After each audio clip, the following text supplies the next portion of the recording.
হৰ হৰ মহাদেৱ। এক জয়াল আৰু এক জাগ্ৰত শিৱ বাবাৰ মন্দিৰ। এই মন্দিৰ আৰু এই শিৱলিংগ সম্পূৰ্ণ প্ৰাকৃতিক।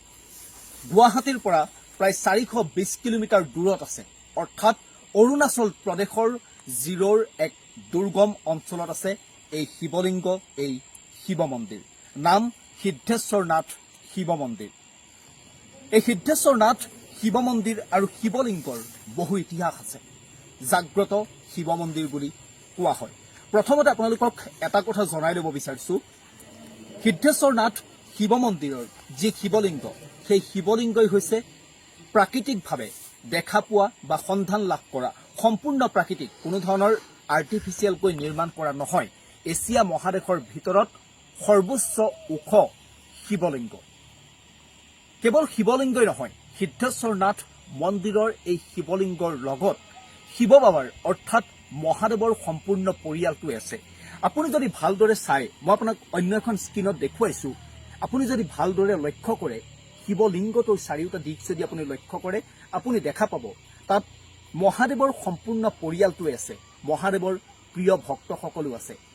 মা পাৰ্বতী আছে, কাৰ্তিক আছে, গণেশ আছে, ভিংগী আছে, নন্দী আছে, সকলোৱেই একেলগে সেই শিৱলিংগত সহাৱস্থান কৰিছে। এই যিটো ইতিহাস, এই শিৱলিংগটো কেনেকৈ সন্ধান লাভ কৰিছিল বা কোনোবাই কেনেকৈ দেখা পাইছিল, ইয়াৰ আঁৰত এটা ইতিহাস আছে। ইতিহাসৰ কথা যদি আমি ক'ব যাওঁ, ঘূৰি যাব লাগিব 2004 চনলৈ। অৰুণাচলৰ জিৰ'ৰ সেই বিশেষ প্ৰান্তটো এতিয়াও এখন অটব্য অৰণ্যৰ দৰে এক পাহাৰ, চাৰিওদিশে পাহাৰ আছে, আৰু সেই পাহাৰৰ মাজতেই তিনিজোপা গছ আছিল।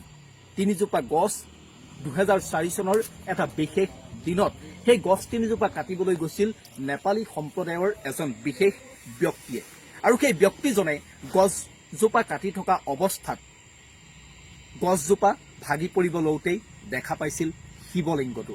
অৰ্থাৎ সেই তিনিজোপা গছে ঢাকি ৰাখিছিল কোনেও নেদেখাকৈ শিৱলিংগটো। যেতিয়াই গছজোপা কাটি দিয়া হৈছিল, গছজোপা যেতিয়া বাগৰি পৰিছিল, তেতিয়া গছজোপা বাগৰি পৰিব লাগিছিল শিৱলিংগটোৰ দিশেৰে, অৰ্থাৎ শিৱলিংগটোৰ ওপৰত বাগৰি পৰিব লাগিছিল। কিন্তু বাবাৰ শক্তি আৰু বাবাৰ মহিমা অপাৰ। বাবাই হেনো শিৱলিংগটোক ৰক্ষা কৰিছিল। শিৱলিংগটোৰ ওপৰত গছজোপা পৰিবলৈ দিয়া নাছিল, আৰু ওলোটা দিশে গছজোপা বাগৰি পৰিছিল। আৰু তাৰ পাছতেই শিৱলিংগটো দেখাৰ লগে লগে, শিৱ বাবাৰ সম্পূৰ্ণ পৰিয়ালটো দেখাৰ লগে লগে সেই ব্যক্তিজনে হোৱা দোৱা লগাইছিল। সেই ব্যক্তিজনে, গছ কটা বিশেষ ব্যক্তিজনে জিৰ'ৰ সেই বিশেষ প্ৰান্তটোৰ মানুহবোৰক খবৰ দিছিল। মানুহবোৰক খবৰ দিয়াৰ লগে লগে মানুহবোৰ আহিল। যিহেতু অৰুণাচলত দনিপলক পূজা কৰা বহুতো মানুহ আছে, সেই ধৰণৰ বহুত মানুহ আহিল, আৰু তাৰ পাছত দেখা পালে যে সঁচাকৈ প্ৰায় 25 ফুট উচ্চতাৰ এক প্ৰাকৃতিক সুন্দৰ এয়া শিৱলিংগ, আৰু লগত আছে কাৰ্তিক, মা পাৰ্বতী, নন্দী, ভিংগী, অৰ্থাৎ শিৱ বাবাৰ সম্পূৰ্ণ পৰিয়ালটো। আৰু তাৰ পাছত লাহে লাহে পূজা অৰ্চনা আৰম্ভ হ'ল, সকলোৰে মাজত পৰিচিত হ'ল। প্ৰথমতে অৰুণাচলত, তাৰ পাছত অসমৰ বিভিন্ন প্ৰান্তত, আৰু এতিয়া সমগ্ৰ ভাৰতবৰ্ষতেই সিদ্ধেশ্বৰনাথ শিৱ মন্দিৰ আৰু এই শিৱলিংগ সৰ্বজন বিদিত হৈ পৰিল, সকলোৱে চিনি পোৱা হ'ল। পবিত্ৰ শাওণ মাহত আমিও এই মন্দিৰটোৰ ইতিহাস জানিবলৈ গুৱাহাটীৰ পৰা অৰুণাচলৰ জিৰ'লৈ আহিছিলোঁ, আৰু যেতিয়া আমি সেই ইতিহাস দেখা পালোঁ, লগে লগে গাটো যেন কোনোবাখিনিত জিকা খাই উঠিছে। আৰু এটা আচৰিত কথা আছে, শিৱলিংগটোৰ তলত পানী আছে, কিন্তু আচৰিত কথাটো হ'ল সেই শিৱলিংগটো আছে আকৌ পাহাৰৰ একেবাৰে ওপৰত। পাহাৰৰ একেবাৰে ওপৰত থকা অংশ তাত শিৱলিংগটো আছে, কিন্তু তাৰ তলত পানী আছে। সাধাৰণতে আমি জানো যে পাহাৰৰ ওপৰত পানী জমা হৈ নাথাকে, কিন্তু আপুনি আচৰিত হ'ব যে সেই শিৱলিংগটোৰ তলত যি স্থানত পানী আছে, তলত সেই পানী কেতিয়াও শেষ হৈ নাযায়। পানী অহৰহ তাত থাকেই, আৰু সেই পানীৰে আপুনি তাত ভৰি হাত ধুব পাৰে, ভৰি হাত ধুই আপুনি পূজা কৰিব পাৰে। পূজাৰ কামত যি প্ৰয়োজনীয় পানী লাগে, সেই পানী আপুনি ব্যৱহাৰ কৰিব পাৰে। বাবাই যেন তাত সকলো ব্যৱস্থাই কৰি দিছে, আৰু সেইবাবে ভক্তৰ বিশ্বাস এই শিৱ বাবাৰ প্ৰতি আৰু অধিক বৃদ্ধি পাইছে। আমি কথা পাতিছিলোঁ তাৰ বিশেষ পূজাৰীজনৰ সৈতে। বিহাৰৰ পৰা আহিছে তেওঁ, ডুবে উপাধিৰ, আৰু সেই পূজাৰীজনে এটা কথা ক'লে, এই মন্দিৰলৈ যদি আপুনি আহে, যিহেতু সম্পূৰ্ণৰূপে প্ৰাকৃতিকভাৱে শিৱ বাবাক দেখা পোৱা গৈছে, সম্পূৰ্ণৰূপে প্ৰাকৃতিকভাৱে দেখা পোৱা শিৱ বাবাক পূজা কৰা হৈছে, এই মন্দিৰলৈ যদি আপুনি আহে, যি ইচ্ছা লৈ আপুনি আহিব, সেই ইচ্ছা আপোনাৰ অনায়াসেই বাবাই পূৰণ কৰিব। কাৰণ এয়া জাগ্ৰত মন্দিৰ বুলি কোৱা হৈছে আৰু তাৰ পাছত কিন্তু বহু লোকৰ সমাগম দেখিবলৈ পোৱা গৈছে। বহু নেতা মন্ত্ৰীও এই মন্দিৰটোলৈ আহিছে।